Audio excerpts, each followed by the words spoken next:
Welcome to Electric Boogaloo Part 2, a podcast dedicated to the glory that is the movie sequel. On this show, you'll join myself, Taj Hodges, along with co-host Stephen Romo, in a monthly discussion with a guest who feels particularly passionate about yet another Part 2 film. We hope to bring to light the beauty, the horror, the desperate money grabs, and the welcome second acts that make up the sequels we hate to love and love to hate. Stephen and myself make no claims to be experts in film, nor do we claim the rights to any of the films we review. We just feel passionately about dumb stuff and we're bored. If you're bored too and have ever played Electric Boogaloo, this might just be the podcast for you.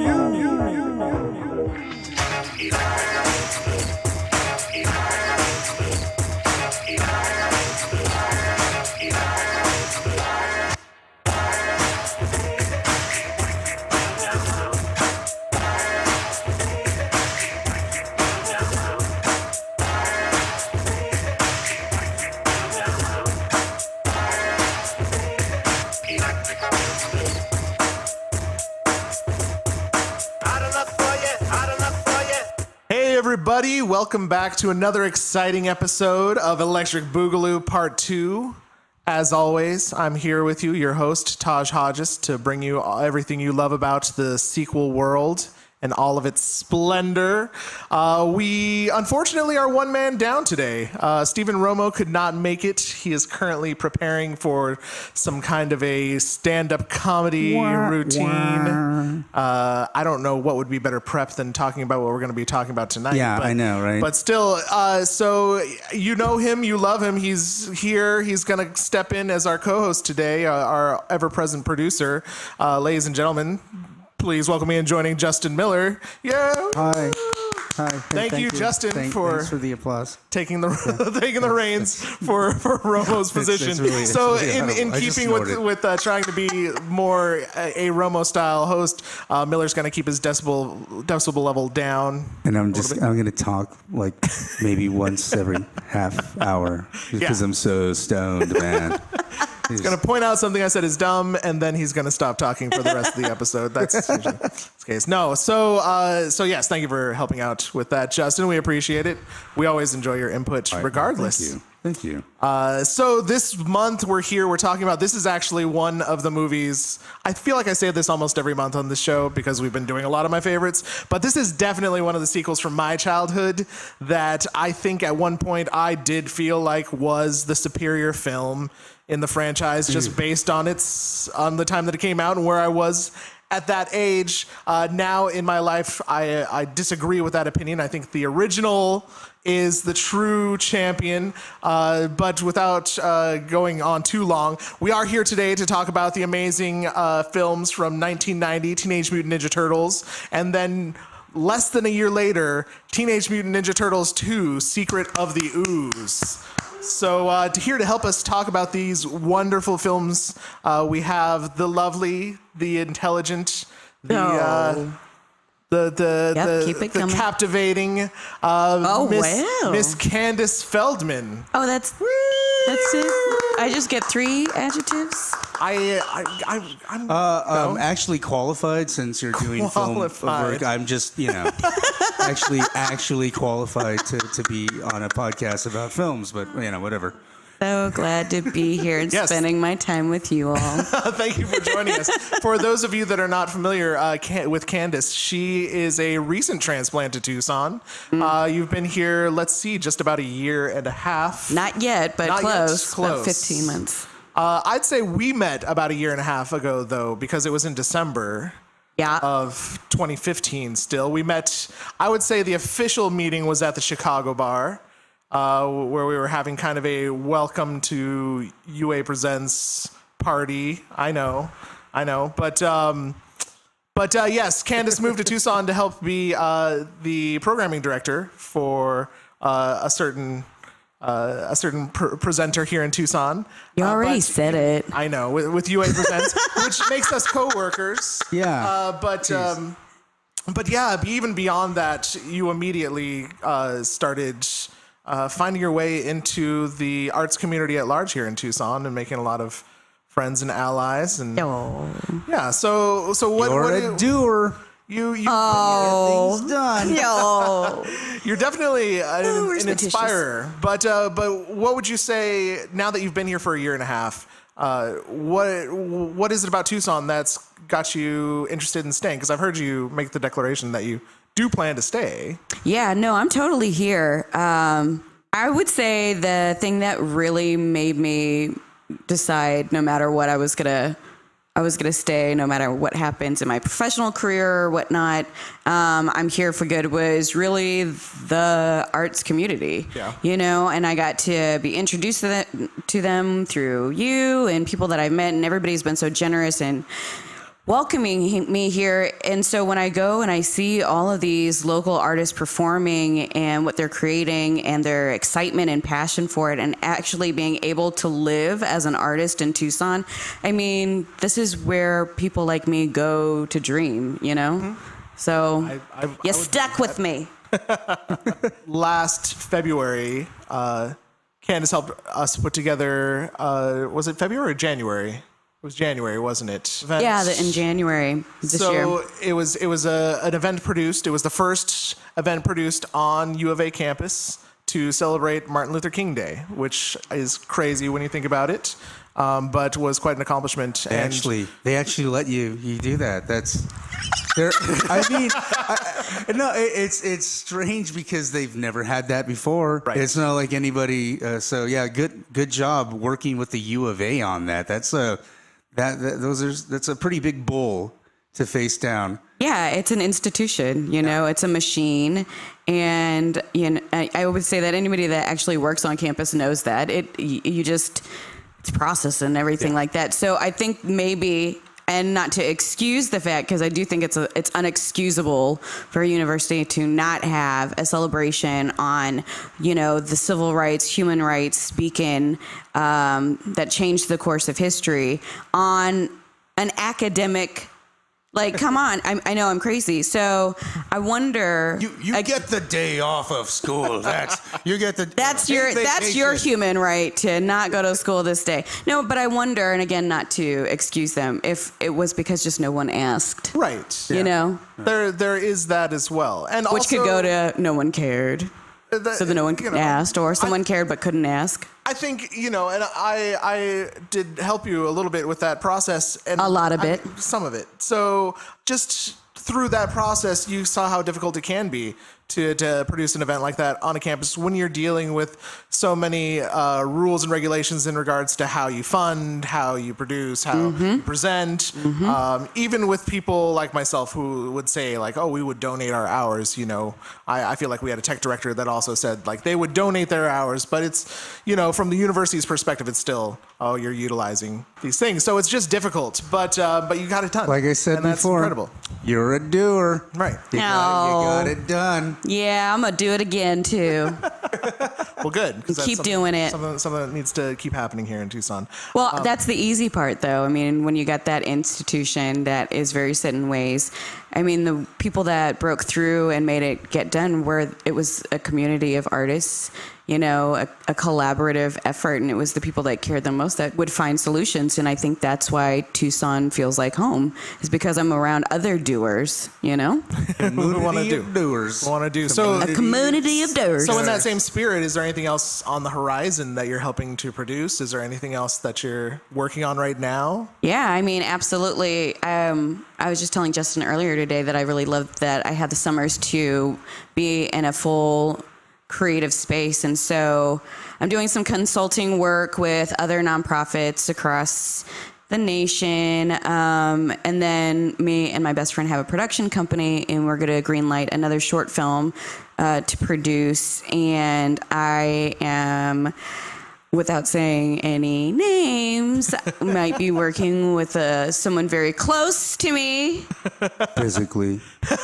To score the film. So I've got a lot of things that are brewing and that I'm producing. And producing is really things that I love to do. Yeah. So that's helping bring those dreams to reality. Yeah.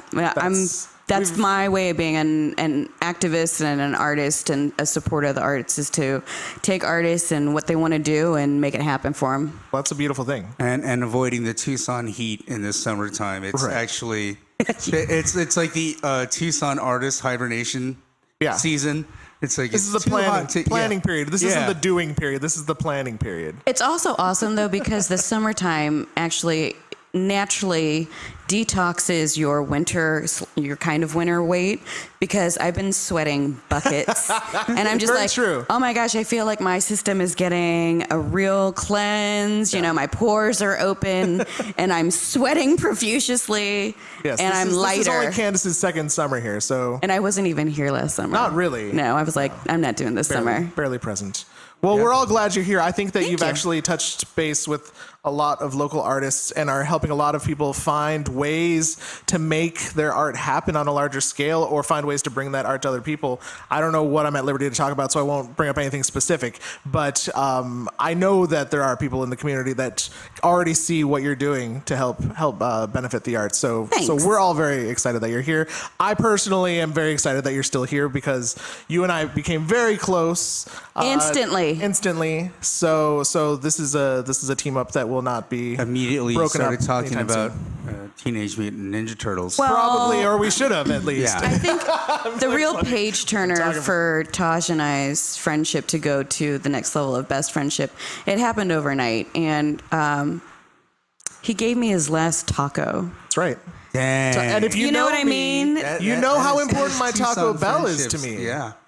Justin Miller definitely knows how important my Taco Bell is to me. No, Taj is the type of person that goes to Taco Bell and he gets like standing 3 order. meals. Yeah. So and at first, I mean, and like, one combo and maybe 2 hours. Yeah, and so every time this happens, I forget that he like saves some for later. Oh yeah, because I'm always like, yeah. dang, I'll get a burrito you are and like hungry. that'll go in the very fridge. hungry guy. And he'll get like it's like a grand chalupa and like a taco pizza and let me get a crunch wrap and then pretty soon there's like 15 items and I'm like, dude, no need for that. You're gonna share with me, right? And he never has. He shared with you.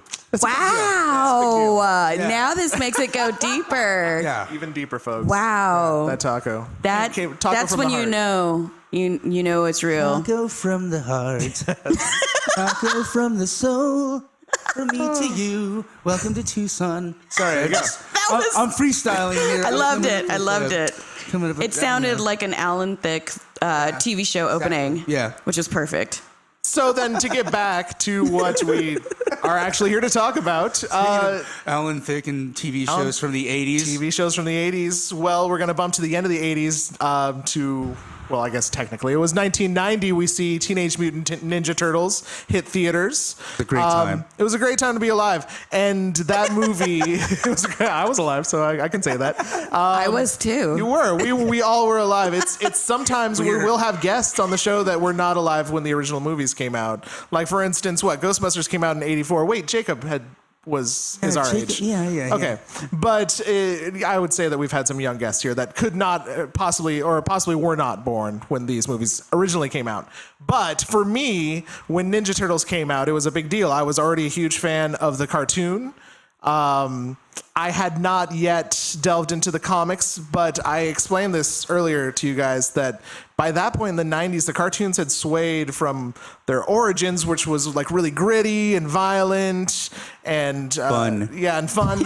And they had adopted the characteristics of the cartoon, or actually I feel like they had taken it even further. I mean, they were on Archie Comics, and it became this kind of like really goofy comic book kind of a thing, so I wasn't really into that. But Candace, what about you? I think you were talking about possibly you saw the second one first. So what is your history with the Ninja Turtles? Yeah, I mean, I think I started definitely with the cartoons, Saturday morning cartoons and whatnot, and really loving those. And then I think I was too young. There was a point in my parents are really protective over me because I'm their favorite and most prized possession out of the 3 children. She's the baby. So they wouldn't let me go to movie theaters. Yeah. Not even with my sister, my brother, and they didn't go to movie theaters because they were always worried about what kind of previews I would be getting. So they wanted to protect me. It wasn't about the movie. No. It was about the other stuff that they couldn't protect you from. Exactly, that they didn't know. So I feel like I saw the second one first because my brother had picked it up. And I watched it and I was like, oh my God, Vanilla Ice and this is so cool.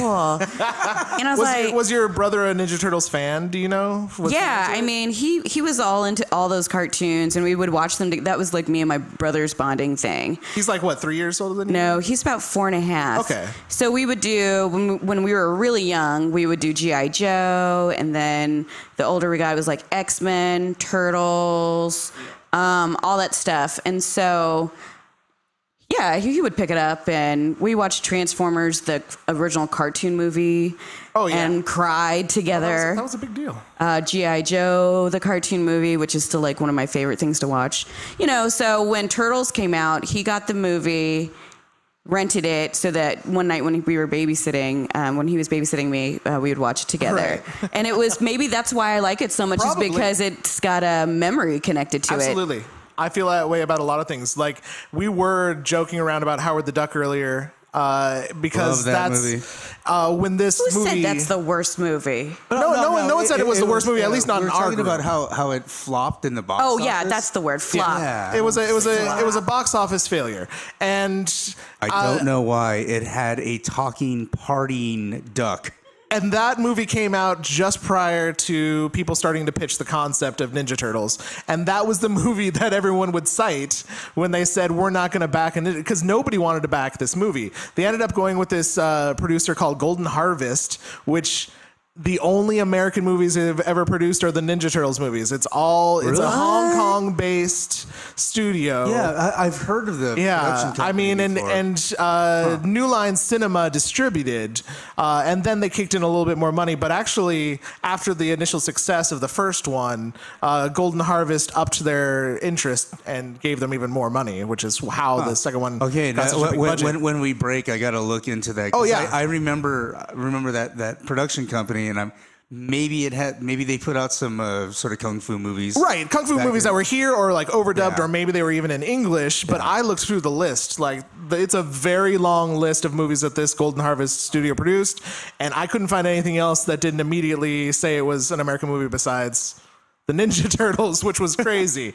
But yeah, so up until then, nobody wanted to produce this movie because, you know, a movie like Howard the Duck, which is... honestly, amazing. When you start to think about it, it's similar. It's a duck. It's a talking duck. Doesn't do karate or anything, but still not necessarily like that far off from the concept of a Teenage Mutant Ninja Turtle. So studios were understandably afraid of the concept of this movie.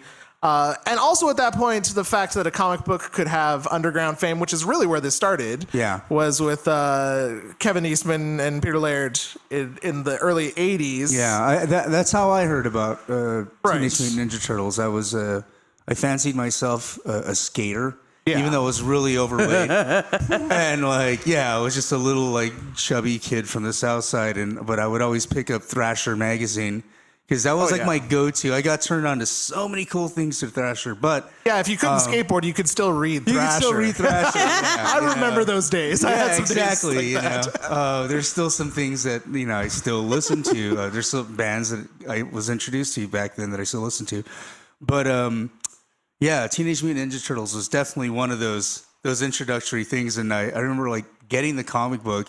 and it was in black and white back then. Yeah. It was black and white for years. Yeah, it was really gritty and fun. It was fun. And who doesn't like kung fu and turtles and ninjas? Turtles and ninjas. And rats and a dude with spikes named Shredder. It was great. It's got all the great. I mean, elements. and that's the thing when you're 9 or 10. That was everything. That was a trifecta of awesome. Yeah, I don't remember even questioning it when I got into the cartoon, because I definitely started with the cartoon. I didn't get into the comic until later when I was going back into my comic book addiction, I would say in the last 10, 20 years. And suddenly you could get your hands on any of these things, whereas back then, my local comic book shop, like I said also, at that point, the comics were not that cool. They were pretty cheesy. But... But yeah, being able to get your hands on those comics from like the mid '80s, it would have been totally different. But the cartoon series ran from 1987 to 1996. Whoa. Yeah, so it was popular for quite a long time. Spawned. You would think this first movie, because of the popularity of the cartoon, was based on the cartoon, but in actuality, it is based closer to the comic book. It's based on a couple of key stories from the first 10 or 20 issues of the comic. So yeah, it's just interesting to look at that. It was really, in essence, a comic book movie, and I don't think a lot of people necessarily immediately attribute that to Ninja Turtles. When you think about comic book movies. Maybe the puppet technology wasn't on point back then. Like, they needed to come up, not only Jim Henson, but like, something bigger, something like they had all the facial expression mechanics in their shell, Right. I don't think that was a thing back when the comics were first invented. I mean, but then again, like who would have wanted to buy the rights to right? It just, I don't know. I don't know. I think that time was prime for the ripening of like these movies that had really insane plots in general, because, never ending story. And it had those puppets too that were totally not really believable as actual creatures, but there was enough of the story to be so wacky. Like, it had to be so out there. Oh yeah. That we totally dive into. It's like, of course, turtles that are the ninjas. The late 80s and early 90s were a wild time. Prime imagination time. Oh yeah. I mean, that's why we turned out so good. Yeah, it's true. It's true. We the good lived people. through that weird time. Yeah. Yeah, and Absolutely. and MTV. Absolutely. Well, the same year that Ninja Turtles, the first one, hit number 5 in the year-end box office. Dang. It was number 5 that year. That was the year that Home Alone was the big winner. But some of the other movies that kind of are in that spirit, like Dick Tracy came out that year. Oh, dang. Okay. Oh, wow. That says something. Back to the Future 3, Total Recall. Let me see what else kind of falls into this spirit. And RoboCop for 2, the young Gremlins people, 2. those are the originals, not the remakes that they just did. Because I feel like every one of those have been done again. Yeah. What? Now, just what happened to like original writing in The 80s and 90s were so good that these new people just want to keep copying that. Yeah. Yeah. Very true. But yeah, so 1987, or excuse me, not 87, 1990, we see Ninja Turtles 1. It was a budget of $13.5 million. It opened making $25 million. Its gross was $135 million based on box office. I know earlier you guys were saying, well, it should include rentals and all of this. And it's like, well, they didn't have all that. They didn't have back that then. technology back then. Yeah. So yeah, it was a huge success, and so the studio immediately greenlit the sequel. Less than a year went by before they put out Ninja Turtles 2. But before we start talking about Ninja Turtles 2, and since we are short one member of our crew, Justin Miller will now give us his short synopsis of the first Ninja Turtles movie. In the style of Stephen Romo. In the style of Stephen Romo. Yeah, because he's not here, so I'm trying my best, yeah. So first I have to breathe really heavy into the mic. Okay, so there's these turtles, and they like live in the sewer, and then there's like guys stealing stuff, and then like there's this girl, this redheaded girl, and she has like a yellow trench coat, and she like gets attacked or something. You talking about April? Yeah, April. Yeah. Okay, I can't keep doing this. Yeah, but anyways, yeah. So anyway, she sees some bad guys. The bad guys start messing with her, and then lo and behold, out of nowhere, pops up a Ninja Turtle. It's Raphael, I think. Yeah, with the swords, and then he loses one of them, and then she takes it. And he's all like, yo, I gotta get my sword back because that's actually a sai. It's a sai sword. It's a 3-pronged sai sword. Okay, it's a sai. Okay, so it's like I need to get back my other sai. And then in the process of doing that, he runs into Casey Jones, and he's really into hockey, and he talks a lot like Robert De Niro. He has a De Niro swagger. Yeah, he definitely has a De Niro swagger, and he's like buff and sweaty all the time. I don't know why. That's just the thing. I That's didn't think he was that buff. I know. He's like the buffest dude in the movie. Like He was pretty scrawny. Yeah, but And I would give him more of a Jersey than a De Niro. He sounded more like he was from Jersey than I would say De Niro. All right. Dang. Shooting me down already. Well, I'm kidding. that's why we asked her here. That's exactly. No, Elias Cotiers that played Casey Jones. Elias, was tapping into you ain't all that, is what Candace wants you to know. I mean, yeah, he was the buffest dude in the Alias, movie. If you remember the whole movie, You don't think the Turtles were buffer than him? well, dude. I'm just saying, like, if we're doing comparatives Yeah, but on muscle structure, they obviously. Did you see their calves? Those turtles' calves were like calves. Guy in the movie, like guy as in human. So yeah, Okay.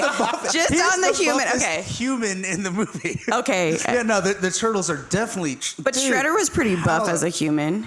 Not really though. You see, was he tall or and the plus he shoulder has like designer cape. You're on the right. shoulder I'm blades. gonna be quiet. Yeah. You're right. Yeah, like- Okay, I'll give you that.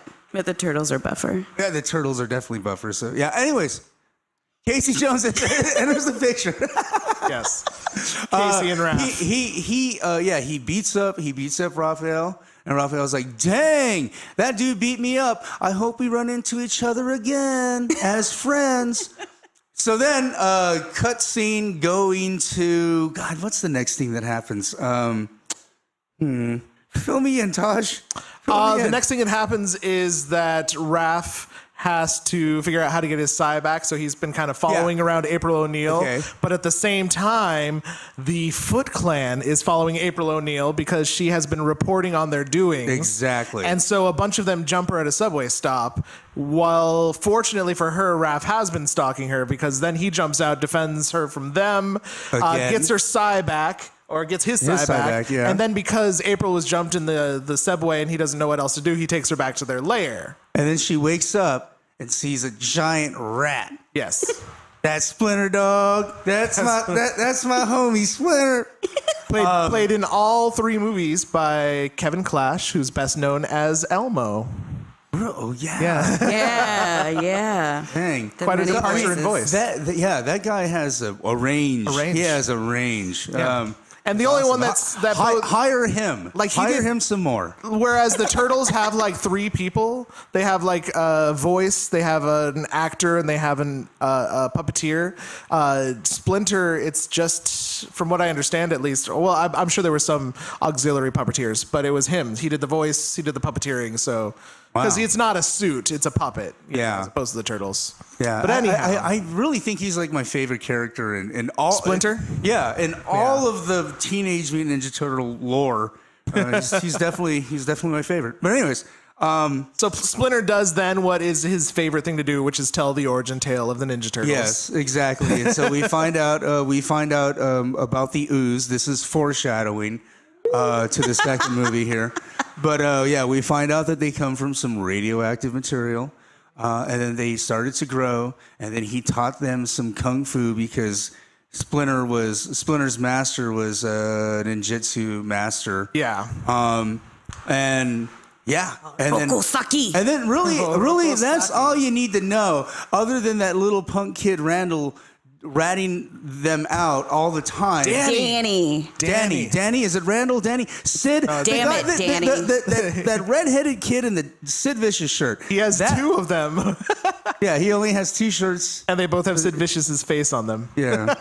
Yeah, which is, I know. He's so punk rock. Yes. But anyways, and yeah, he keeps ratting them out, steals money from his mom and everything, and then he doesn't get in trouble at all. Nothing happens to him. He walks away scot-free.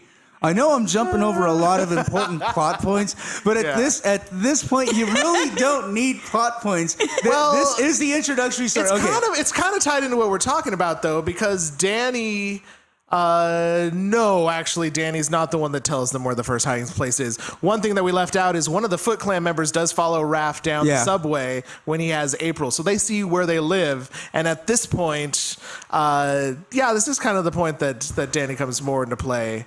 Yeah, because they've been courting him. The Foot Clan have been courting him to join the thievery posse and one day become in service of Shredder. And by the way, that intro scene where they introduce Shredder in the Foot Clan meeting, and it's just like, dude, that's how I imagine that's how I can imagine like Michael Jackson or Prince behind stage, just walking in their big talking ass to his cape. crew. Yeah, it's like, we will get them. This is it.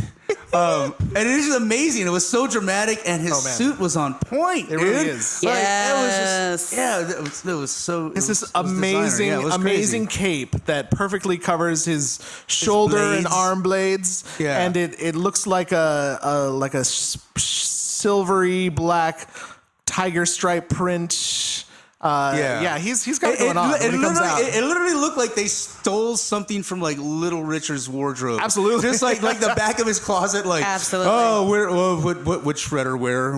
Boy, he's a badass. He's a ninjutsu master, and he has blades. And who can we get? Little Richard. Maroon sequins and metallics hitting back to back, sharp edges, very strong features. Exactly, and when nailed it. Yeah, and when we track the camera around him and pan the camera around him, we just want light just blinging off. Just a little glitter. Bam, bam, yeah. Ping, ping, ping, ping, ping. It's truly amazing, though. It's gorgeous. Just that one scene. Because the art direction in this movie is pretty on point. Right. Like when they go down to the Foot Clan underground lair where it's the kids just partying. Oh yeah. It's like why didn't I have that when I was 15? Totally. I would totally have been there. I would have been a member of the Foot Clan. Yeah. It was Video games, skateboarding. like a skateboard ramp over an arcade. A carton of cigarettes upon entry. Yeah. I'm in. All the Mountain Dew Rockwell. you can drink. Sam Rockwell is your camp counselor. How can you go wrong? I'm in. Regulars or menthols. Yeah, it's a paradise. So it's understandable that Danny is susceptible to their ways. The one thing that we do have to say before we move forward with that mention of the Shredder scene is that the Ninja Turtles had stayed at April's house one night because of that foot soldier who followed them. They came while the Turtles were taking April home, and they stole Splinter. So the Turtles are like, what do we do? They go back to April's house.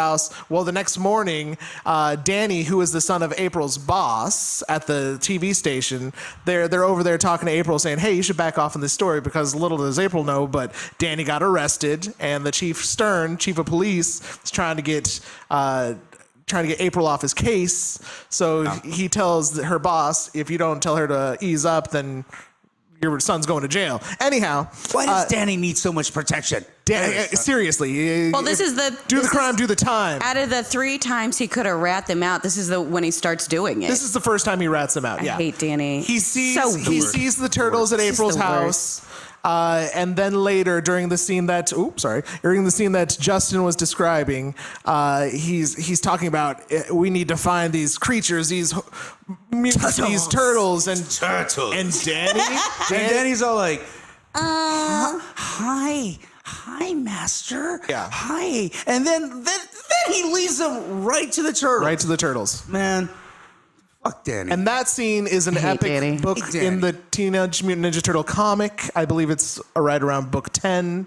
But it is a story where basically, it's exactly the story from the movie where the Foot Clan comes, and it's not Raphael, but it's Leonardo who's out on the roof training by himself. Yeah. And they beat him up first, and then they jump into April's place and beat them up, and the whole apartment building burns down, and they have to flee. By the way, that was some amazing soundtrack music. Oh yeah, when that fight scene was going down, because that's like a good 20 minutes of the movie. Yeah, it's awesome. It's a great fight scene. And then it was so awesome that they literally had to take a break in pacing. They're like, we're going to go to the country now.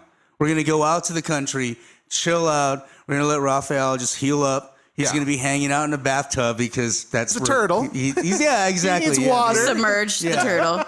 Yeah, we're just going to have him hang out in the bathtub. Casey is gonna like fix some trucks. April gets all introspective with her journals, which actually she starts drawing pictures. That of them. is what they do in the comic too. The comic is like her journal entries. It's actually kind of cool. So looking back at that, seeing the mirroring of the comics to the movie, I really, as a comic book lover, that's huge to me. I think that's really cool that they tied it in so closely.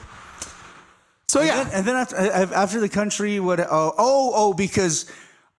During meditation, was it Donatello? It's a very heartwarming scene. That's the one that we all needed tissues. Yeah. I can fully admit. Mm-hmm.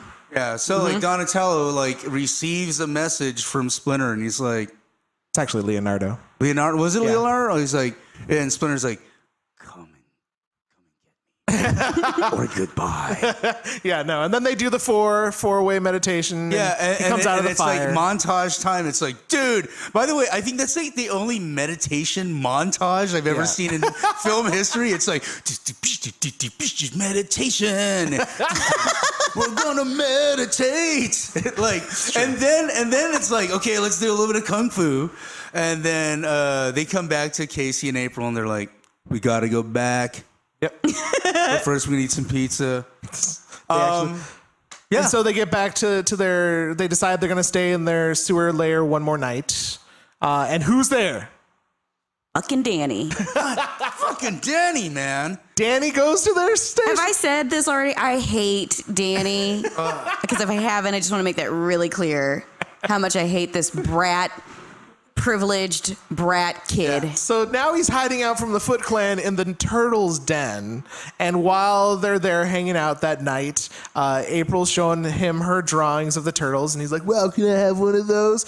And it's a really nice drawing. Yeah, and he's like, I really like your drawing. It's super precious to my heart. Can I take it? And she's like, yeah, sure. And then he just folds it up and puts it in his pocket. Like in quarters. Not even in half. Jeez, and just puts it in his pocket. He's so rude. Yeah. Okay, and then so everything is going fine, right? They're like, okay, Danny, you're cool again.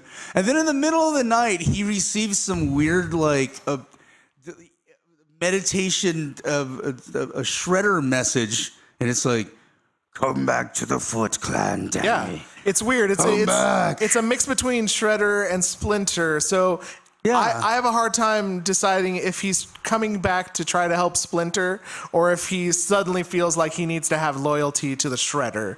It's not really clear. You see, but when he does go back, he goes to Splinter first. Yeah. So and then Splinter tells him the story. But before he actually goes back. Casey's sleeping out in the truck because apparently he doesn't want to hang out in the sewer. He's claustrophobic. And it's hilarious. It's hilarious. They all make fun of him for being claustrophobic. What's the matter? Yeah, anyways. And he also mistakes claustrophobia for homosexuality. He's like, I never even kissed a dude. Yeah. I never even looked at a guy like that. It's like, no, it just means you're claustrophobic. Ooh, that's worse. Great job. Whoa! So I'm gonna go sleep in the truck, and so so Danny like comes up through the sewer, and then Casey's like, "What's up with that?" Follows him back. Danny has a conversation with Splinter, and of course Splinter's like, "Do you want another origin story?" I'm gonna give you one. And they do, and it's another cue music. Yeah, and like cue And music and like grainy footage. Yeah. Which is great. Actually, I think the flashbacks are awesome. Yeah, the origin story. Especially the first one with the little baby turtles. No. Get out of here. Their first words were pizza.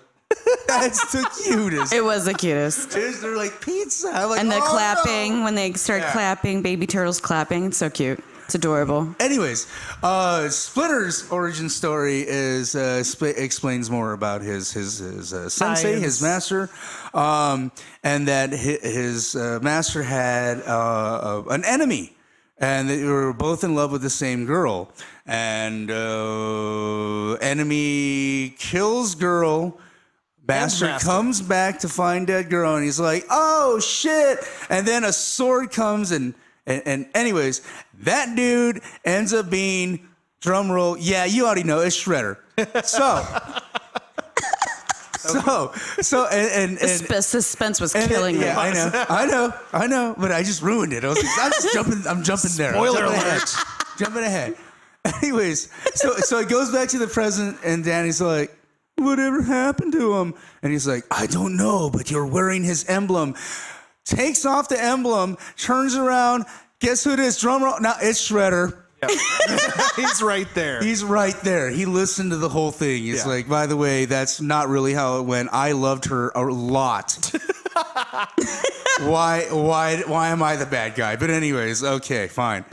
So yeah, I guess from there, then it just turns into like epic fight scene till the end of the movie. Basically, yeah. Yeah, and then they do they do a little dance at the end? They definitely do when they say Cowabunga. Yeah. Oh yeah, and then of course it ends with I made a funny.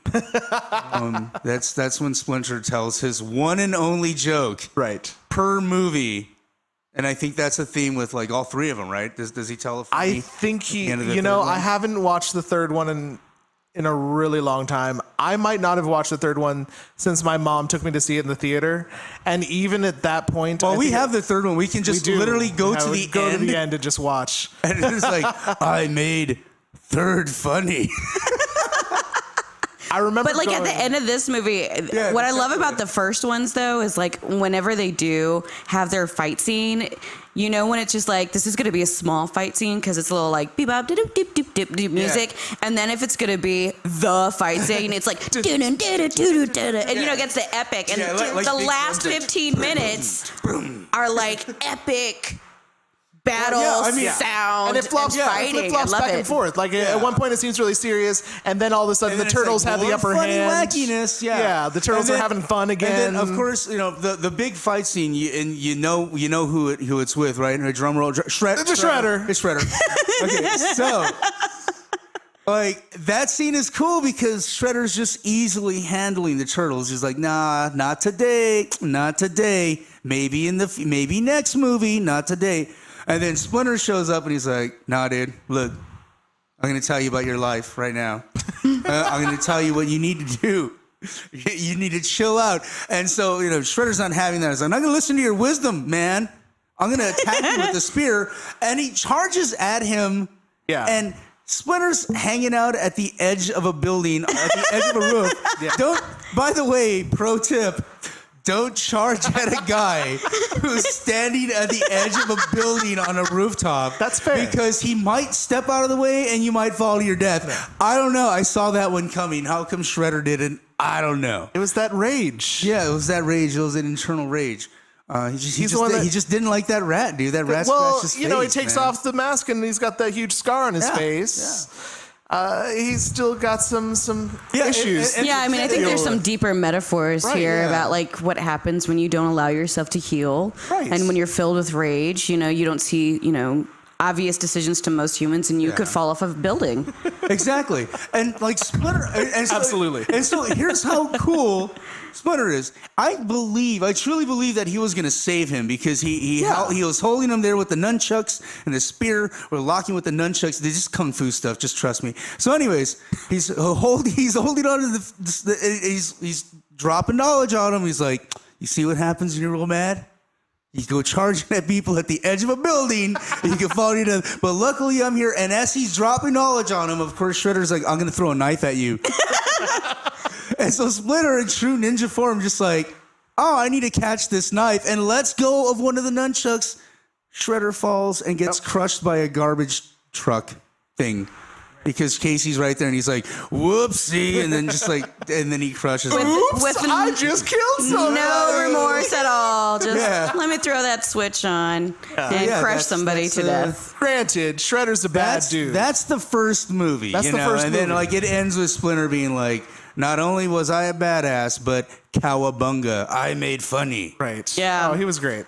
So there you go. First movie. So we got to the end of the first movie, and you expressed that perhaps you hadn't seen the first movie first. Right. When we got to the end of it, what was your initial feeling?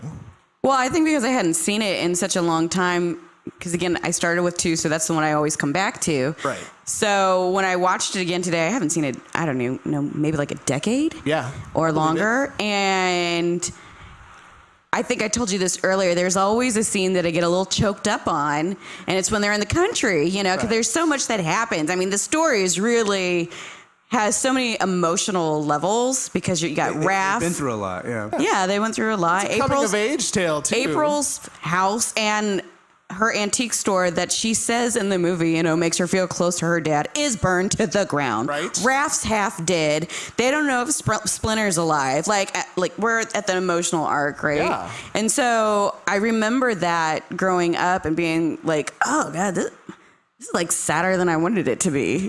You know, I don't need to, I'm young. Like, I don't need this right now in my life. I'm trying to be happy as a kid.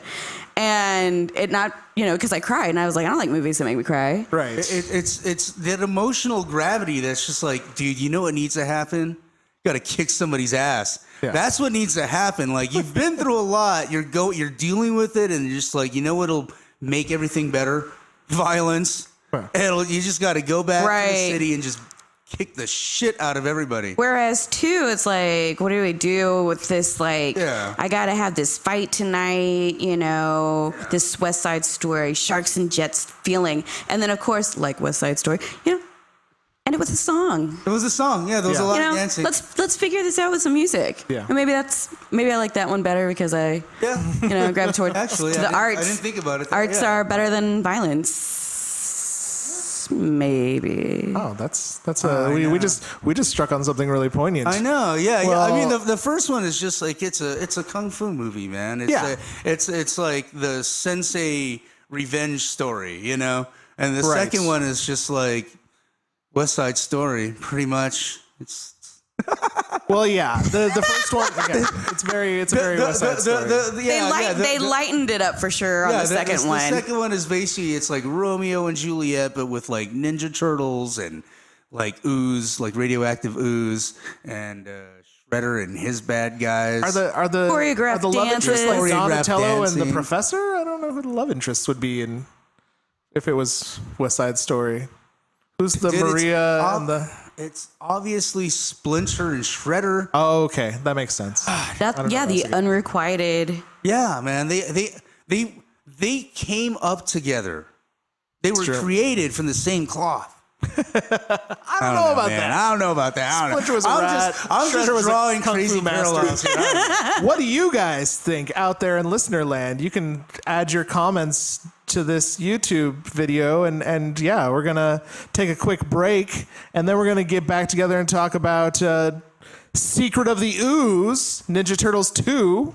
So check out this little break beat. I think since Romo's not here, Miller will complain about it when we get back, and we'll be right back with more Electric Boogaloo Part 2. Well, you're the last one, aren't you? All talking turtles. House, yeah, house, yeah.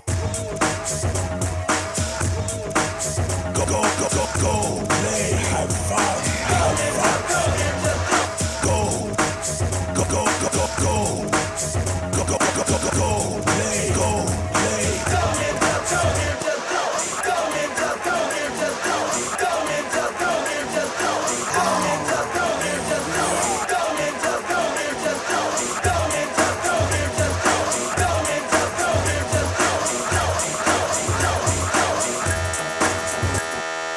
I made another funny.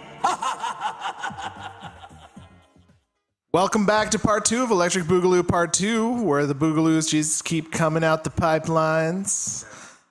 It's my job now to tear down that terrible beat. That was since Romo wasn't here, so like that beat was terrible, and your segue intro was even more like that. The pipeline tubes. Well, I guess coming out of the sewer pipelines. Okay, that's It's a little bit more tied in with the subject matter at hand. Okay. I'll take whatever. I'm not taking it. Take what you get when it comes to a free podcast like this. So yes, thank you for coming back, folks. You just take what you get. You take what we give you. That's kind of my attitude now. So Going those of into you this bright-eyed and bushy-tailed had so many hopes there was going to be so many listeners, and now it's just now we're a year in. take The what you level of get. expectations has just dropped dramatically. Plummeted horribly. It's what you get for a free podcast. Okay, This is what it is. So that's it. Got no budget here. The jokes are not that good. That's right. Yeah. But that's what you get. What you get. That's it. It's free. Duh. So, normally at this point in the podcast, we would ask our guest to give us their synopsis of the sequel, which in this case would be the 1991 cinematic classic Teenage Mutant Ninja Turtles 2: Secret of the Ooze, which was released in 91, as I already said. With a budget of, they upped the budget for this one. They dang near doubled it with a budget of $25 million. 10 million of it went to Vanilla Ice immediately. Seriously, that was the Yeah. big thing, because that's another thing they said. A lot of their animatronics and stuff was already built. They did do some improvements, which, by the way, I don't know that we mentioned this, but all of the animatronics, all of the animation sequences were done by the Jim Henson Creature Shop. Yay. Actually, one of the last movies he worked on, too. I mean, at this time, he was doing the Storyteller series and some other adult type things. He was trying to move into a more adult realm near the end there. He was trying to do something a little bit more serious. Not that he didn't love Fraggle Rock, but I think he was trying to do something beyond just the Muppets. Well, I mean, that's the thing. It just really didn't get any better than the Muppets and It's Fraggle true. Rock. And, It's true. And Dark Crystal, actually. And yeah. Ooh, Dark Crystal. Dark Crystal was definitely a big one, which I also hear they're trying to reboot in some kind of series. They might be doing maybe some in a kind of series. It series. could be If kind of it's cool. just Just create format, something yeah. new. Is it Right. so hard to create? Apparently, because Yes. that's what we're seeing. Yes. And again, with the Ninja Turtles as well, with Michael Bay, we were discussing this during one of our breaks. Michael Bay bastardizing all of the things that we held dear in Yeah. our childhood. And I'm happy for him that he Yeah. gets to like relive his childhood and make a lot of money off of it. But it's not so great for us because we know that the original stories were way better. And Right.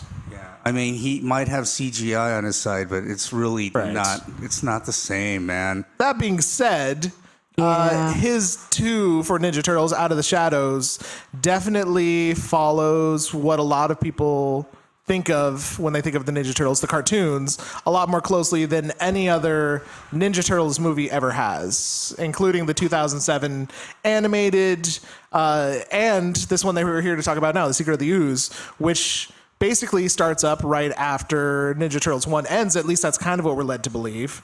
So just to give you an idea of the other movies that were going on at that time, so we can like get a perspective of what America was into, number 1 movie that year was Terminator 2. That was Yeah. a good one, actually. Yes. Yeah, I like that one. Understandably so. I mean, that's one that we've talked about doing, but it's like trying to find someone that thinks Terminator is better than Terminator 2 is impossible. Yeah. I mean, none of us do. Wins. It was a good sequel, but it wasn't like, yeah. Yeah. Number 2 that year was Robin Hood, Prince of Thieves. Oh, yeah, that soundtrack's great. Yeah. Number 3 is Beauty Really, and the... the movie was shit. But the Everything I soundtrack was do. great. Yeah. Right? I'll do that one in karaoke every now and then. Yeah. Number 3, Beauty and the Beast. So Disney, of course. Total win. Best movie ever. Really. First Not VHS the I reboot. ever bought on my own. It's the very first VHS Beauty and I the bought. Beast. Yeah. In the large clamshell case. Yep.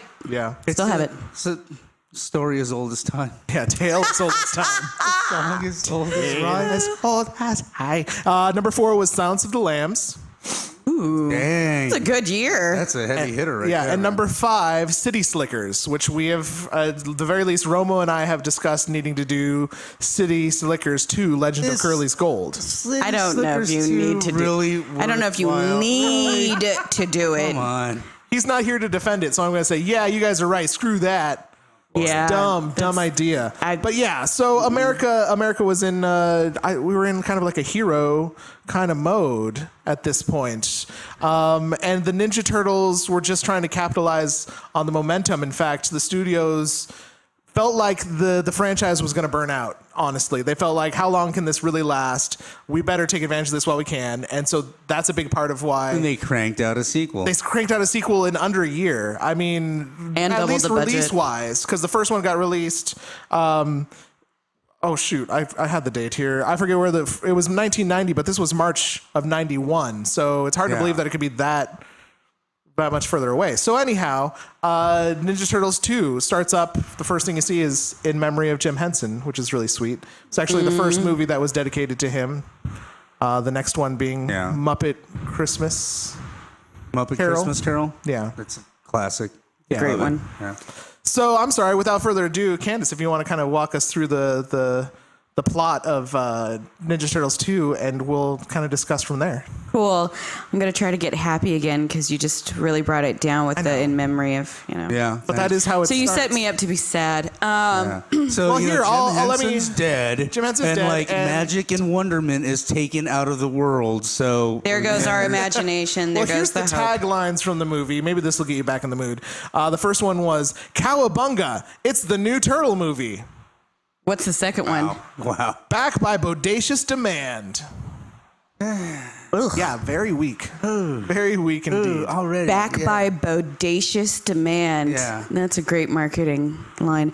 Okay, so the sequel opens up with our first look at our brand new character, Kino. Kino. Actually starts with that montage of people eating pizza. Oh, that's right. beautiful I don't really pizza. watch when the credits are going. No, but I know, but it's very different from the first one. The first one starts with like a crime montage. Right, Like, because it's the seedy. introduction of like the foot and Right. what they're about. And This this one one's starts with people consuming mass amounts of pizza. So basically we're starting the movie with the image of a gluttonous city of New York that has no sense of portion control. And so they're eating New York style pizza, which is, if you don't know, larger cuts with it's like 2 slices in one. Gluttonous. And Kino, what's his name? Kino. Why do I want to say Kino? I don't know. Is that a game? Maybe. No, I actually, think Kino Kino is. is a game. So you probably don't want to call him the game, but it is I'm the just game. totally messed up with this name. The name's the game. It's the game name. No, I'm sorry. Oh, well, there he goes again. Boogala. Game into the game. The game of the game. Okay, the so pipeline. Kino, who I should mention, is played by Ernie Reyes Jr. and was actually the Donatello fight double for the first movie. They gave him a job. They gave him a job. They liked gave him him so an much that they on-screen gave him an job. on-screen That's job. equity. Yeah. Guys, that's how you do it in the field. And it worked. All about relationships. It worked because I gotta tell you, when I saw that beautiful brown Asian, I was like, I'm hooked. Maybe that's why I like it as well too. Immediately. Oh yeah, and then when he started, Especially as a young child, I bet. Huh? As a young girl. Yeah. Oh, I was coming of age and like looking at people differently. Like, oh, he's cute and he's about my height. Because he's about my height when I was 9. And then he's got the martial arts chops like immediately. So that's Well, and one his thing. values are good at the beginning. Then that's what's really attractive to me about people is your values. And he's, delivering pizza and he stumbles across something not right. And he goes and he checks it out. So he's brave. He senses, he's aware of his environment. Really love this guy, and he's cute. And he's got, the Asian version of a mullet, and but it looks hot. It's okay for him. So he goes and he sees like these guys stealing stuff, and they got pantyhose on their face. And let's just talk about that for a second. Pantyhose on the face. It's a classic criminal movie. You're gonna You're gonna dress up in women under. You think that is gonna hide what kind of monster you are? You need something hiding behind women's lingerie. You need something to smear your appearance, but also sheer and you can see through, so you can commit acts like robbery. Yeah, it's a classic. Yeah, It's a classic robber. Yeah. I think it's intentional. You think so? I think there is an underlining sexist. No, I'm just kidding. I was like, dang, school me on some shit. No, I could totally make something up. Right. And you did conveniently skip over the fat shaming that Kino does at the beginning of the movie. And you... Oh, yeah, with the girls. When I dream of something, I'll dream of something thinner. Yeah, That's pretty asshole-ish, right? You laughed pretty hard when we were watching the movie. Oh, did I? Oh, well, I'm a bitch too. But that's not new news. Okay, so Kino. And we got these bad guys with stockings on their face. And he's like, I'm going to whoop out my martial arts on you. And he totally kicks ass, which is hot. And then a ton more robbers come out. And he's like, help, with his weird, I'm going through puberty voice. Yeah. Help. And who answers the call but our favorite 4 green machines? And so they like run down the stairs and do this jumbo hop in sync together. And then that's how we start the movie. And that's their introduction to Kino. They literally do the freeze frame where it's like they're all like high kicking in the air and it's like, secret of the that guitar, like, yeah. Great way to get us going. Yeah. So they do what they do. They fight crime. They save the day. They wrap up the guys. They tell Kino to call the police. By the time he comes back, they vanish because they're ninjas. Right. But guess what they take with them? The pizza. Dang, but they leave the money behind. And here's the thing. Where do they get their money Yeah, where are these from? turtles getting their money from? My theory is, they do a little bit of light mugging, nothing serious, just like the pizza occasional, money, or maybe they take funds from muggers. Maybe they mug muggers. I feel like even though they're teenagers, because of the ooze and they progress really fast intellectually as well, that they recognize that and can instantly sense a certain cut of the profit. So if I save the crime, I'm just going to take 10%, and you don't need to worry about it. All right. But, that's slightly ethical. If you get your wallet back with your credit cards and your ID and the cash isn't in there anymore, you're still grateful that you got your wallet You're back, still good. But they got to live in these streets. Yeah, man. It's Actually, hard out here for a turtle. And that, which brings us to the fact that they are homeless at this moment because, the foot knows where they were living in the sewer. So they're all crashing at April's house. And again, April is over it. She won't act like it because she doesn't know how to stand up for herself. So she goes home every night, upset and grumpy, comes home to find little toys and tricks in the fridge and a dirty house because she's got 4 teenage boys living there. So she actually kind of maybe understands a little bit what it's like to be a mother. I don't know. And she hates it. So she snarkily asks them, hey, have you found a new place? Wink, wink, nudge, nudge. Please get out of my house. And they're like, no. And so then they do. Splinter comes down. It's like before Splinter comes down, they do exactly what she wants them to do and starts playing football pizza in her new condo. Oh, man. So she's like, great. They just don't get it. And then Splinter comes down and I forget, he has so many monologues in this one. Which one's this one? Right. This one is just like, hey, sorry that we're kicking it in your house so long. Oh, it's fine. We go on to the next day, and it's April interviewing the scientist, Professor Jordan Perry. Yeah, from TGRI. So they're watching that newscast, and while they're watching it, Splinter gets a little freaked out, and so he goes up to the roof. Meanwhile, we've also seen the ominous hand reaching up from the garbage. Yeah, it's a hand from the past, right? With slightly dingy and bent-in spikes, but it indicates to us that Shredder has returned. Definitely, right. Familiar so hand. that's why we really feel like this movie happened in the time sequence of the first one to this one. Yeah, got to be right after each other because let's be honest, who can really live in a junk place after being crushed by a garbage truck? He shouldn't have lived regardless, but still, yes, he couldn't have been in that garbage for too long. But evil doesn't die so easily. Evil does not die that easily. And it's understandable that April would have gotten a new place pretty fast. She had just gotten a promotion. She even got an upgrade in terms of who she was. I don't know if I'd really consider it an upgrade, but it is important to note that Judith Hoag, who played April O'Neil in the first movie, does not come back for either the sequel or the third movie. And then we have Paige Turo, who's most known for her work in All My Children and Party of Five. She was not necessarily. Yeah, I kind of preferred the first April. Exactly. The first she April had was depth. Good. So I think that the studio's like, let's get let's get, oh man, I hate to say this, but let's get a hotter April. I think that's what they were shooting for, because she's definitely like a supermodel type. I mean, to how she's dressed, it definitely more so than Her hair is frizzy. She looks tired. She doesn't, I mean, it's not a good fit. The April from the first one, I definitely feel like Judith Hoag did a better job of encapsulating the energy of April from the cartoon, at least. Yeah. I mean, and that's the thing. They pretty much just made the sequel a lot more lighter and bubblier. Yeah. I mean, the jokes had a little more whammy to it, the cheese effect.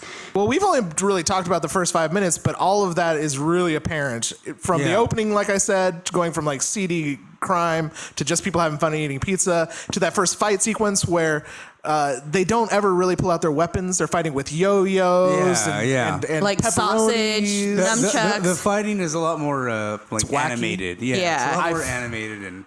Yeah, I feel like they got a hold of like the Looney Tunes sound effects library, they really did. And they pepper some of them. There's a lot of zings. And there's definitely, and that was something that actually was a response to the public outcry for the first one. Well, parental outcry that it was too violent, and that they said the word "damn" too many times. Damn. Yeah. So there you go, parents. We're still saying "damn." It's 2017. Didn't work. Stop us. Damn. Tell that Tipper Gore. Yeah. So it was a definite reaction to that, and also, in my opinion, a reaction to it being more closely tied in with the cartoons and just the comic nature of those. Yeah. So anyhow, to jump forward just a little bit. Let's talk about that ooze. Yeah, Let's talk about that ooze, though. After Splinter sees the story on the ooze, he goes up to the roof to meditate for a couple hours, comes back down, has a powwow with the turtles and April, and it's just like, this is our path to finding out who we are and everything. We're gonna go to this place. Another origin story. Another one. And then we find out that that was the same company. And he kept the canister, and that's so sweet. Had the initials on it. Yeah. And then he put it together. So they, so they're on their way to figure out what's going on. Meanwhile, we do realize that the hand is Shredder. He's alive. He comes back because Tatsu, or whatever his name is like... It's Tatsu. Is it? Yeah. Tatsu's like, Mr. Gun, us humiliated. Just really upset, kicking over things. He's not hitting kids this time. He did that in the first one. He's not hitting kids this time.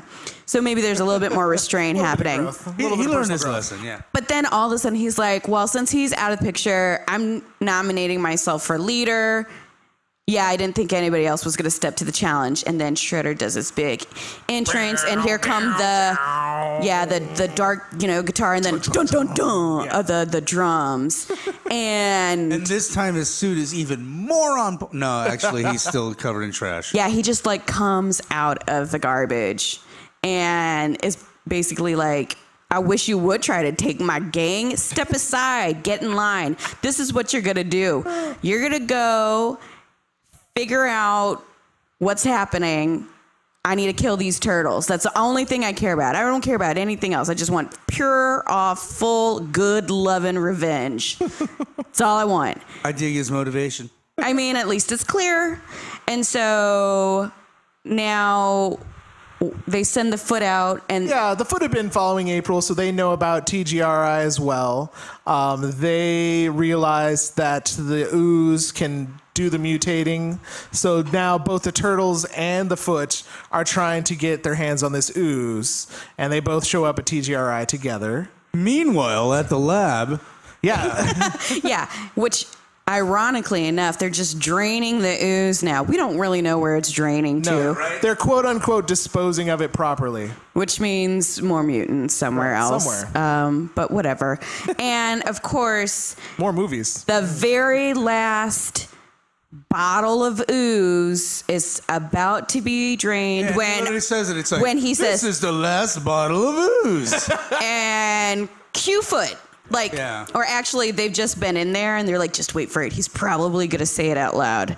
And then we'll attack. Yeah. And then he says, the last battle and attack. And so then the turtles come down. Looks like the foot's gone. They're trying to figure out what's going on. They see that there's still a bottle of ooze out there because it's active and it's all in caps. And they really bumped up the scenery for this one because the set had so many buttons. And then all of a sudden, like, the camera, like, goes on, like, Windows 3.5. Yeah. Which is kind of funny, but that was, like, state of the art back then. Oh, high tech. And they're all like in MS-DOS, like looking for the one file that says like active. Yeah. Like, oh, that's it. Number 37? 37 is active. I mean, that's one of those nerdy things that if you were going to get a nerdy Teenage Mutant Ninja Turtles 2 tattoo, to get like the serial number for the canister active tattooed. Oh man, that would be super nerdy. That's not only super nerdy, that is like full commitment. Absolutely. I don't have any tattoos though. So I can dream big or small. Well, I wouldn't recommend that one being your first one. No. And that was filled with a lot of judgment. So I think we know where I stand on Well, with that comment, wackiness ensues with the fight. Foot get away with the ooze, and the turtles go back to April's house dejected and decide now that the Foot are definitely back in the picture, we gotta get out of April's house, because last time we were staying at April's house, they burned down April's house. Right. So the turtles go on an expedition to find new housing. Meanwhile, Raph does his Raph thing and teams up with Kino, who I'll let you talk about. Because Raph does his Raph thing, and he's like, I'm not doing this, so he leaves his brothers again. But I just think that sometimes he just needs to take a walk, because he has aggression. It's just the kind of turtle he is. Built, it stems deep, So Kino and him emotions. have It's kind of a snapping turtle. So Kino and Raphael team up, despite the fact that Splinter told them not to do this. Kino's going to go infiltrate the Foot, and he does so successfully, and they show him where their new operations area is. But because they're not that ninja good and invisible, they get caught. Yep. And in the midst of it, Kino gets to go because Raph's like, I'm gonna fight all these people. You go tell everybody what's happened. And so Raph fights these people, and there's too many, and they hold him. And then, of course, dramatic music comes in, dun, dun, dun. And Shredder reveals himself to Raph, and Raph is like, "What? I thought you were dead." Oh, dude, and not possible. And Shredder's like, "Yeah, I'm back, and I'm about to kill you and your brothers. You don't even know what I got planned, but I'm going to set up a trap. Thank you for being here so I could do that." And so Kino runs apparently all the way across the Brooklyn Bridge. So I'm guessing that this operations is in Brooklyn, like somewhere Right. in a bad place of Brooklyn. So Kino runs across the Brooklyn Bridge, up, I would say, 7th Ave to about 54th Street by the look of April's apartment. April's apartment, Yeah. actually, the doorway to April's apartment was the entryway to Jim Henson's Creature Shop. Do you know the address of that? I don't. I'm going to say it's still Midtown. Yeah. I believe So that's a lot of running, but Yeah, from Brooklyn to Midtown, that's a lot. But he's, Kino's training, and so it's good for him. I'm gonna say it was in Bed-Stuy. I'm gonna say Bed-Stuy to like Midtown. Yeah. Yeah, definitely. Like, well, I'm thinking 80s or 90s, early 90s. Yeah, that's kind of. So he's like knocking on the apartment complex and pushing April's doorbell from down below. And he's like, "April, Leo, it's me, Kino." And I hate that line just because it rhymes. That's the only reason. I just can't stand it. And April's like right behind him the whole time. She's like, I'm right here. And he's like, "Bitch, I've been on your door, like trying to find you. And you've been standing behind me the whole time." And so April and Kino go tell the guys what's happening. Of course, they fall for the trap to go get. Oh yeah, the Foot also like manhandles April and is just like, "You tell your turtles to come here this night for the fight." And she's like, "Okay, bye." And so they go. And she sees their new digs, and they're like, "Okay, we're gonna go get our brother because he's messed up again." And so they leave, but Kino has to stay because Kino's not ready for this battle. Right. So they go, they battle, and this is during the time that now that Shredder's people, the Foot got the ooze, they picked the wildest animals, the most wildest animals, which was like a baby fox and a baby snapping turtle. So It's a wolf. I'm just A snapping turtle. A wolf and a snapping turtle. A wolf. the and most dangerous. They could have gotten like a panther and what else is? Thank like you. a I'm polar just bear or saying- something. They got a true. panther and a grizzly, and man. If you can break into a high, like, scientific, chemical, government facility to steal ooze, you can't break into a zoo? Like, Yeah. if I was Master Shredder, I'd be like, don't come back here again with anything that's, get out. Go get him. Yeah. I'm lion, people. Yeah. Give me a lion. Give me something. And so they lion don't. And a grizzly. That would have been. Yeah, and probably something that's, not infant, but they don't. And Shredder doesn't check his merchandise, which is obviously like Pimp 101. And so they ooze these little baby animals, and they find out that, obviously they are babies, but they're strong as all get up and can tear some shit up. And so Shredder's like, I'm going to kill him. And then he sees them bend metal into a bow. And he's like, okay, well, hold up. Wait. So the set is now for Drink ooze every day. Now, here's the match to see what's going to happen. So, three brothers come to go rescue Raph. He's all tied up. Here comes Toka and Razor because they get their grand interest through Shredder because he's like, I obviously can't kill you because I tried. So, I created these abominations to do it for me. And they do, and they realize, okay, these are stronger, bigger than us and everything. So, they get Raph, they have a battle fight scene, and then they drop into a sewer, which these big old baby animals can't fit, and they escape to go plot, like, the next part of what they got to do to take care of this stuff. Right? And, pretty much. And also, it just needs to be said that when the Foot got the ooze, they also kidnapped, what's his name? The Professor Jordan Perry, played by David Warner, best known for his work in Tron, in my opinion. He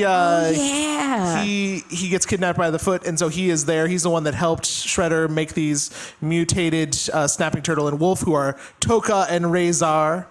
And yes, so now the turtles have him, and they work on an anti-mutagen that they realize, we've got to feed these to these guys. So they dream up this great idea of freezing them in ice cubes. But pause, because we have to also talk about just briefly the fact that Donatello has his first, like, existential crisis, individual, like, crisis. What does it all mean? We're a mistake? I wasn't planned. Yeah, so he goes through this 90 seconds of feeling like he has no purpose in everything, and then everybody's like, so we got the plan, right? We got to go. And then he was like, okay. Yeah. So I guess that's how it is as a teenager when you don't know where you come from and you're having questions about your identity that you just if you're give it 2 minutes and it'll pass. If you're going through a hard time, teenagers, and you're having an existential crisis, just remember, it only lasts about 90 seconds. 90 seconds. And then You'll be there's fine. pizza and fighting. And fighting. Yeah. Which is what ensues. Yeah. They get geared up again, and they head out for the big match that, like you mentioned, the Foot come to April and say, hey, tell your boys we got a real match. So this is the big throwdown, and this is kind of like the climactic moments of the movie where they come to fight Toka and Razor. So I'll give it to you for that one. Yeah, so they have their antidote, and they have this plan, how they're going to disguise it, because they need these Toka and Razor to actually eat it for it to work, and then it should make them go back to their original form. And so they disguise the antidote in donuts. And so they, again, babies, so they just see these num-nums, these sweet, delectable delights, and are just like, yeah, I'm totally in for that. And so, Wolfman puts one down, and the snapping turtle is like, yeah, let me get into that, and kind of is like really forcefully aggressive, like, give me that donut, and give it to me. And they're like, cool, okay, man. And then Wolf is like, I caught something in that last bite that didn't feel like donut dough. And so he takes the donut and he like squishes and he's like, oh, you trying to play me? And then Dang. Then the music starts, and it's just like, but it's the wacky fighting music. Right. And because it's like, down it. So now Snapping Turtle's like, oh, I'm pissed too because you tried to pull one over me. And so now they're fighting. And so they start swinging around Michelangelo, and it hits this wall. And of course, there's a wall behind it. And it's got really cool 90s graffiti. I don't even remember what it said, but it looked like, ooh, this is the cool club. The Dock Point Club or the Dock Side Club, something like that. It was something to do with the dock and it being a club. Yeah, but it was in cool graffiti. So you know that on the other side of that wall is something really cool from the 90s. And of course, Sure enough, behind the wall is Vanilla Ice. Dang. What? ding, ding, ding. Yeah, and it's him, and he's got his black suit on and his white pants. Stop. Collaborate and Turtles. Yeah. Awesome. And then he's got like his dancers behind him, and the club's bumping, and they're like, whoa, what are these turtles doing here? This is weird. They're ruining the vibe. Yeah. And then they start fighting, and the DJ's like, let me just drop a beat and see what happens. Yeah. You know, and then the club's like, oh, cool, we didn't pay for this extra fight, but we'll do it too. So they're watching the fight. They're having a good time. Everybody's having a good time watching violence happen in front of them, face to face. You know, full encounter. This is what America dreams of for like the perfect evening, is that a fight will happen where all they have to do is watch and not do anything to help out. Dude, if you saw some mutant animals doing kung fu on each other in real life. Yeah. Oh, I would that's be, I don't know about you, I would be out. I'd be like, Good. oh, no, this is. I would find like a yeah. tree Is that to a like cultural climb on. Is that like, I mean, not to be racist, is that like Black Guys in Magic? Like, no. Like, I think that if anything that we know from any movie where most likely people are about to get killed, it's usually black people are about to get killed first. Okay. If I was that person in that club, I'd be like, oh, hell no. It's a lesson that you learn from Tiffany, movies. Yeah. Brandy, we gone, girls. See, Call like the I said, Uber. I would definitely find a high place and just start filming it because those are real life mutant animals doing kung fu on each other. That's. Well, I think what might happen if I was entertaining. actually there is I would grab my girls and be like, we are out. And then when the DJ puts that beat down, then I'd be like, well, hold up. Well, wait. Let's just see what happens. Let's see what happens when the bass drops. But I'm not promising anything. It's like, there's like turtles and wolves fighting. It's like Molly Percocet. Molly Percocet. You're like, oh, shit, hold on. Oh, wait, that's my song, girl. Hold on. You know, and so that, and I think that's what, you know, Ice was doing. You know, he was just like, whoa, turtles. Yeah. And in 90 seconds. Wait a minute. Yeah, and he's like, I got a song in my head that just has to come out. Yo, it's the Green Machine gonna rock the house without being seen. And he just goes, Have you right? ever seen the turtle get Down. And then Go ninja. everybody's in it, and Yeah. they are successful because Donnie and the professor, who have this really great connection because they're uber smart, figure out all you got to do is put some air stuff. That's this, CO2, carbon dioxide. up in their mouths, and that'll do the trick. And so they do it. Which probably I would think that putting a fire extinguisher in somebody's mouth and blasting them would kill them regardless, but you know, these are mutants. Right, so it's animals, man. It sped up the process of the anti-mutagen. And what we saw is that it actually didn't hurt the animals because they go back to their adorable baby form, right. like you said. Unfortunately, though, when the crowd starts to move again, the animals are stepped on and they are killed. Yes. So, no, I'm just kidding. I don't PETA know was if up that in arms happened, about but this movie. Yeah, that's forever. probably what was going to happen, or they kick them. So now they feel really successful, and like classic teenagers, their ego just goes haywire. So when your ego goes haywire, you got to do a dance off, like a dance break. And so they do their choreographed dance to the Vanilla Ice song that everybody just created at that moment. And it all works in perfect harmony. And then out of nowhere, because if there's anybody that loves to ruin a party, it's going to be Shredder. Shredder. Dang. So Shredder walks in just like big old dad. Music's too loud, guys. Turn it off. Fun's over. But except this is the time where Shredder actually is buff. There's something up with Shredder. Oh, not Apparently- yet. Oh, that isn't yet. yet? It's Oh, and that's he's- still the shoulder pads. We are so close. It's man, the not lighting. for a weird time. The lighting and the shoulder pads made him. Well, and here's the other thing. We thought he was in the garbage, and now he's clean. Yeah. So now he's freshly polished. Looking sharp. He polished off his blades. Yeah. He got his helmet sharpened. There was a little sequence of that. Yes. And Very important to the story. yeah, he's back in the game. And so what he does is he's like kills the mood and everything, takes this girl with a hideous metallic tie. No, it was like not metallic, it was like white and ugly colors. It was just hideous, and her hair was hideous. And if she was at the club and I wanted to like have a hostage, I wouldn't take her because I don't think anybody would miss her. I would take somebody that people would be like, no. But when they grabbed her, they were like, okay. I think they might have pushed her to him. Yeah. So he takes her hostage. So he takes her hostage, and he's like, if you come after me, I'm going to...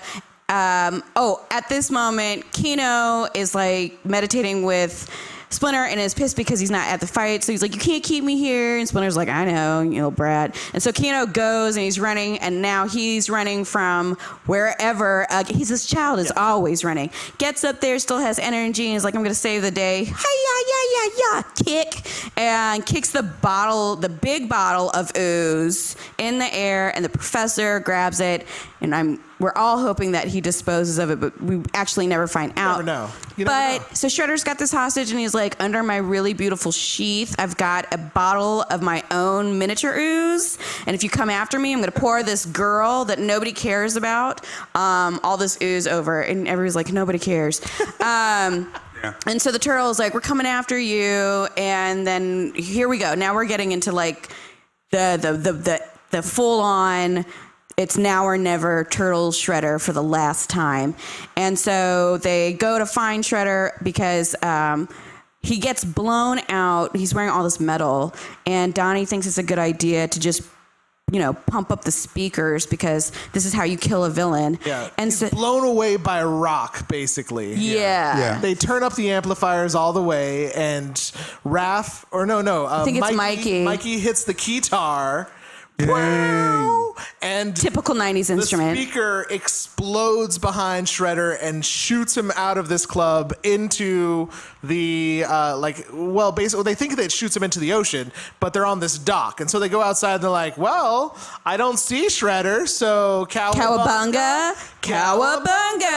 And they think they're all done, but then, Yeah. dun, dun, dun. Then, does the hand come up? Yeah. So the hand comes, here we go with the big hand again. Hand comes up out of the dock, and it's like a huge Shredder hand. And there's something not right about it. So he's like, hand comes down. Now I'm busting down this dock because, damn it, if the only way I'm going to kill these turtles is to kill myself, then that's a good idea. Now that's just, I mean, I think it's mutagen madness. Personally, I think he's just lost it, and all he knows at that point, he just starts tearing down the entire building. Yeah, he got he's a also bad. played by Kevin Nash, who is one of WrestleMania's biggest stars. I didn't know much about him, but he apparently is a big WrestleMania guy. But so he just has that mentality of like, I'm just gonna destroy everything, and starts breaking down the pier. The turtles try and like, come on, think about it, you're gonna kill us all. And he's like, so be it, and does that. And they're like, oh wait, we're turtles. We're turtles. So they jump in the water. Yeah, They never and thought that of was that before. Yeah, exactly. And They so I always wondered, like, why didn't they ever just go to the swimming pool? Like, right? They're turtles. Like, turtles. you're trying to water should be their reason jam. with a guy that is completely, coked out on a bad batch and is losing his mind, lost reality, and you want to like talk reason Seriously. when all you have to do is get in the water. Yeah. So it took a little long to get there. So Doc comes down. Turtles are in the water. They start bobbing up like turtles do, I guess.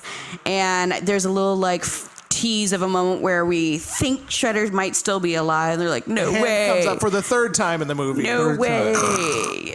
this can't happen. No one could survive that. And then the hand just like falls to a limp, dead thing. And they're like, well, I'll say it once and I'll say it again. Man, I love being a turtle. Yep. And then they go back to celebrate, and Splinter is like, I'm going to ask you point blank, were y'all seen? And they flat out lie to their dad, their sensei, and everything. They're like, nope, we totally did this ninja style. Ninja style. And it was already printed, which I don't know how they got that printed that fast. Or how but it was, Splinter got it. yeah, but It's got an inside connection with the New York Times. somehow Splinter meditated his ass out of their new layer, picked up a new copy that was hot off the press that's not even out, and brought it back to be like, you lied, but let's end on a funny, because he says, go ninja, go, and then that's his joke, and then they go into a dance and do a flip together or something like that. Yeah. It's the And flip that's punch. it. Freeze frame, and then That's the Yeah, end. the freeze and frame. then yeah, they play some pretty dope house music, And you said it best. ninja style, Ninja Turtle style. It's kind of anticlimactic ending because Shredder kills himself ultimately. Yeah. And it's a really weird, quirky gimmick that gets him to that point of even drinking the ooze. So it's like, oh, okay. But maybe that's the deeper metaphor. It's like when you're, again, with that bitterness, when you're just like on this path of revenge, you're killing yourself. You're not hurting the other person. I like that. You're hurting yourself. It could lead to your own So demise. ultimately, Shredder kills himself twice. Yeah. Shredder's Pretty his own. much. He's his own downfall. He's his own enemy. He's his own enemy. Yeah. Wow. He's been like this his whole life, I can another guarantee takeaway you. from this movie is that the keytar is the most powerful instrument known to man. It emits amazing amounts of feedback, apparently. Frequencies that just like shredders can't deal with. Digital feedback. Digital feedback.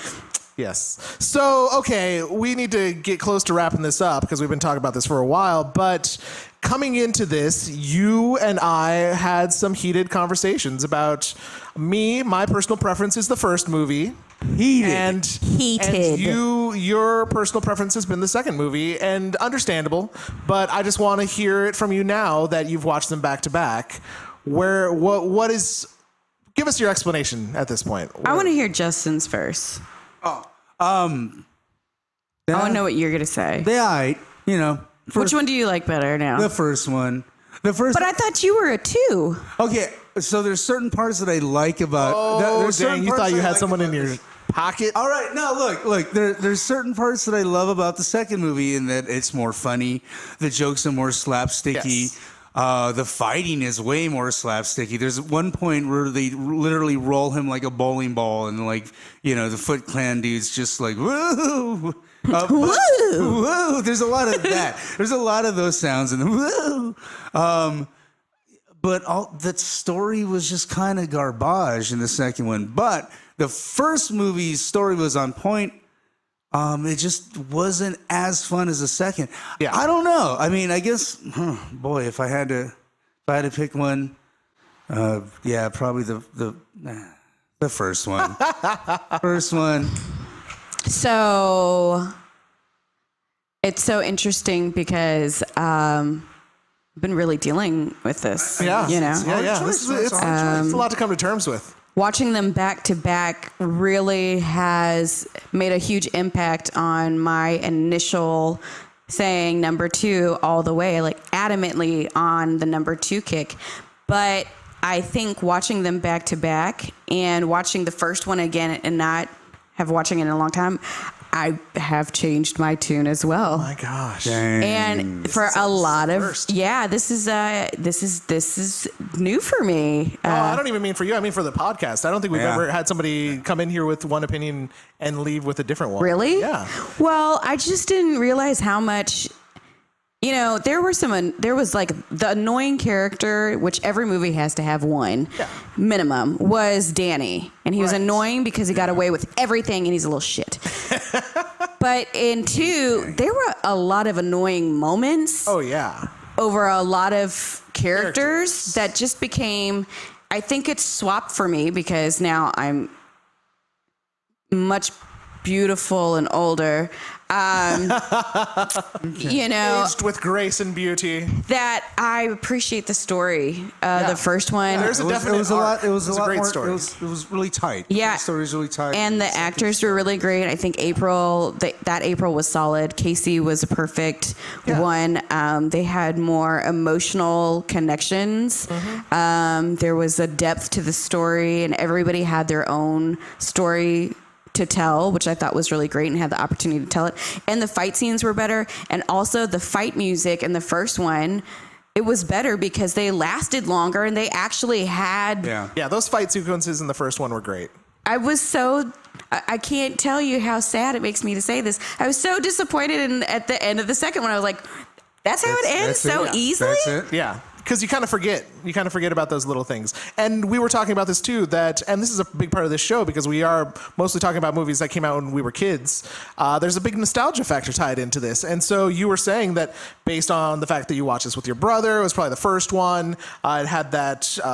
MTV or just music element of Vanilla Ice being in the mix. I can get why all of those things would make you have a stronger nostalgic tie and be willing to defend it tooth and nail, because that is it's a really driving feeling. Like I feel this way very strongly because it's something I loved as a kid.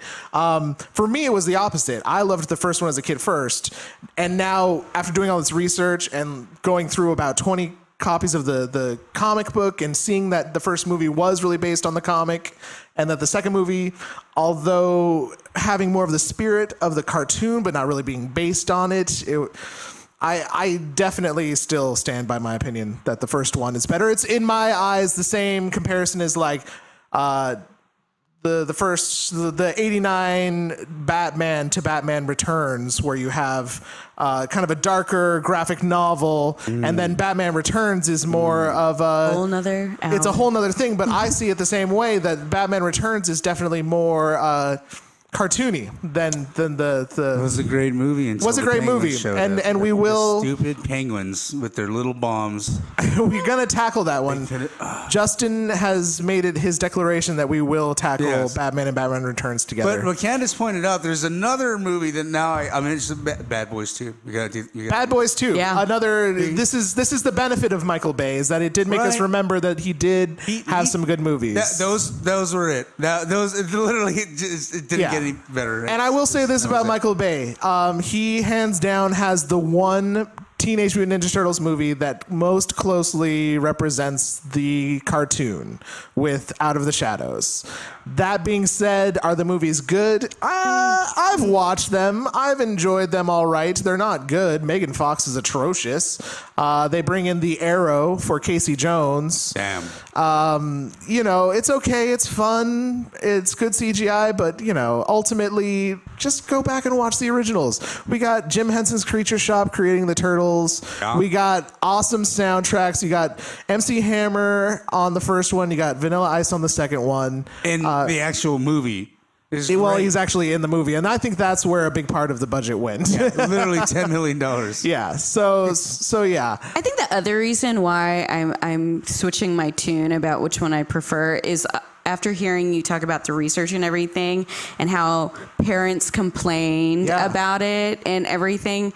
Now the studio swayed because of parental. Yeah, the artistic integrity of what it was and what it was changed to was based on consumerism, and that kind of puts a bad taste in my mouth.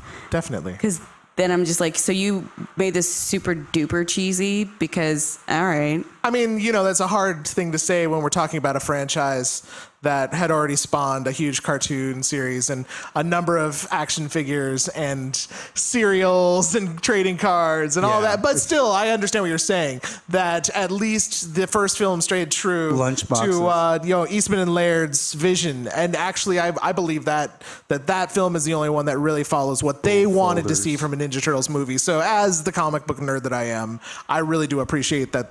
And no studios would take a chance with it. It was like we were talking about. Golden Harvest had to back it and did it kind of reluctantly because nobody thought it was going to be a success.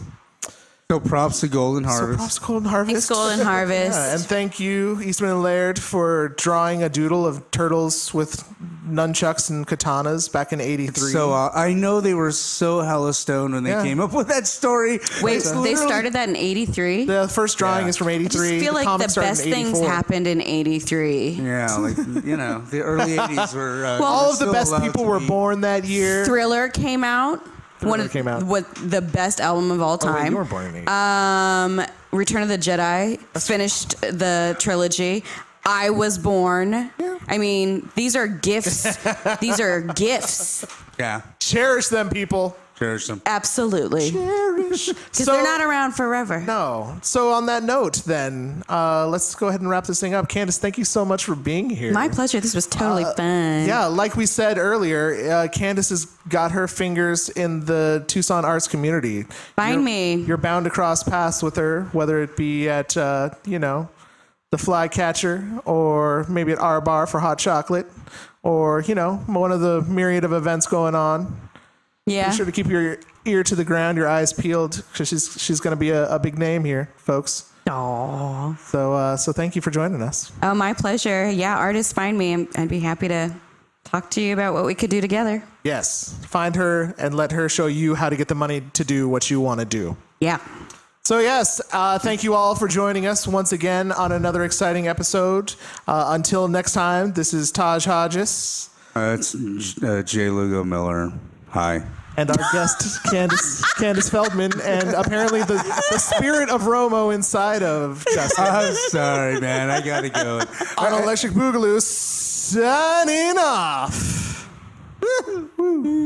Cowabunga? Cowabunga. Yeah. It wasn't slime. It was ooh. It wasn't slime. It was ooh. It wasn't slime. It was ooh. It wasn't slime. It was ooh. It wasn't slime. It was ooh. It wasn't slime. It was ooh. It wasn't slime. It was ooh.